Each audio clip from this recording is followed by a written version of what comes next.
Hello everybody, and today I'm going to give you a walkthrough of two levels I previously was unable to solve. One of them is Puzzlexia, the Cage Axe by Magos. That one was able to be solved because Magos informed me of a little secret in that level. The other one is by Thomas, it's Turtle Trouble, and that one I actually finally figured out on my own. And unfortunately when I played, my audio didn't record right, so we're going to do post-commentary. So, if you guys are ready, let's go along for the ride. So first off, Puzzlexia, the Caged Axe by Magos. First thing you're going to notice is that you have one bomb on the screen and multiple different platforms that can be destroyed by bombs. Now, your instinct's going to tell you that that bullet shooter is going to have more bombs in it, but I will tell you that that is incorrect, that it houses coins or something that are useless. I think it's a one-up, actually. So, spoiler alert, what you're going to have to do is get that one bomb down and make it blow up in such a way that gives you access to the axe. It looks easy. But trust me, it's a lot harder than it looks, especially with the one little glitch that you have to do, which I'm pretty impressed by. So the first thing you do is jump up to the first platform and jump on top of the music note. What this will do is put a P block on the ground under you. Now, careful, do not hit the music note from underneath because it'll shoot the P block above you and therefore block your way through the donut. Now grab the P and take it all the way to the right side of the screen, but be careful not to go too far. Get the coin and fall straight down on that left platform so as you don't trigger the spiny shell to fall down from the ceiling just yet. Throw the P right from this position and it'll land at just the edge of the screen, which is just enough to block the spiny shell from going off the side of the screen because you'll need him later.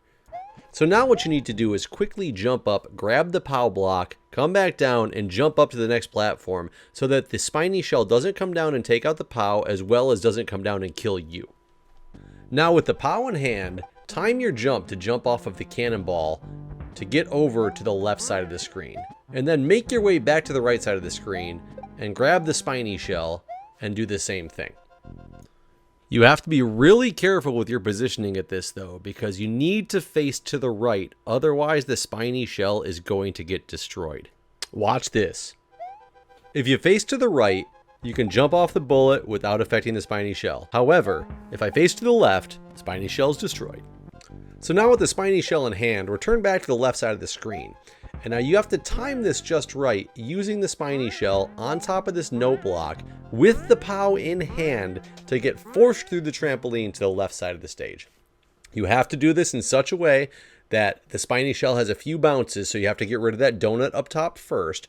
And you have to grab the POW and go in, but not too far or you'll bounce off of that trampoline.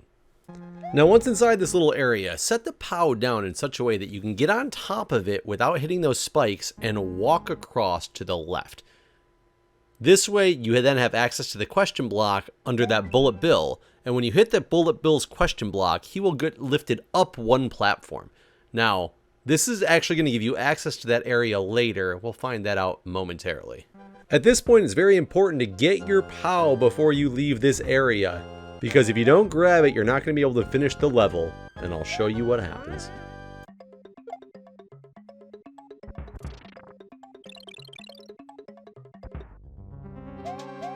So make sure you grab your POW before you leave, and then head back to the right side of the screen to attain that P block that you left over there a long time ago. Now this is where the trick comes in that I did not know about. Notice as I'm standing on this donut block, every time it passes through that cannon, look what happens to that cannon. It moves ever so slightly. This is a glitch I did not know about.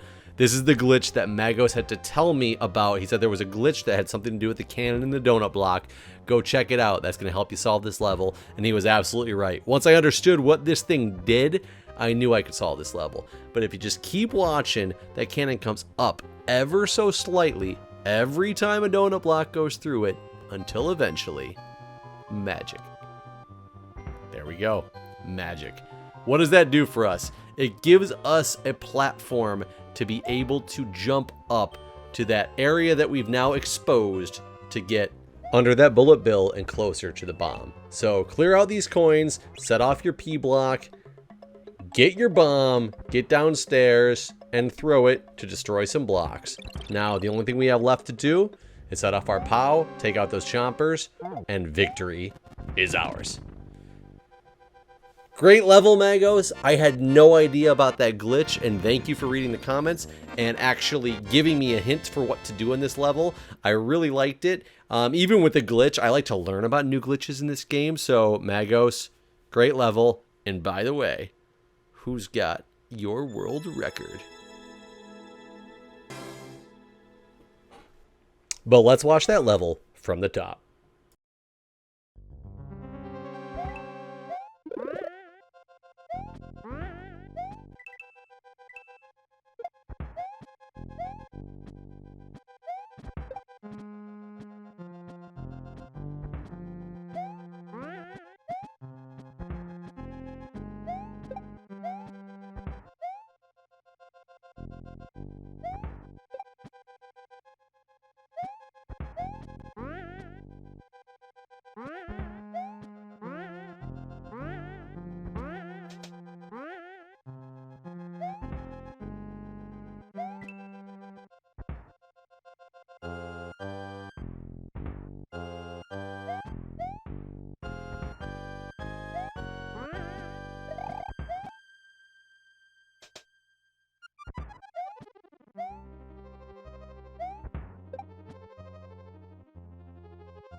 Now the next level is Koopa Trouble by Thomas. Now this one I figured out on my own with the help of the commenters. People were commenting on the video, giving me hints and suggestions, and though nobody got the exact solution right, they gave me enough hints that I tried a bunch of different things and finally figured this one out. And after I figured this one out, I was so frustrated with it before.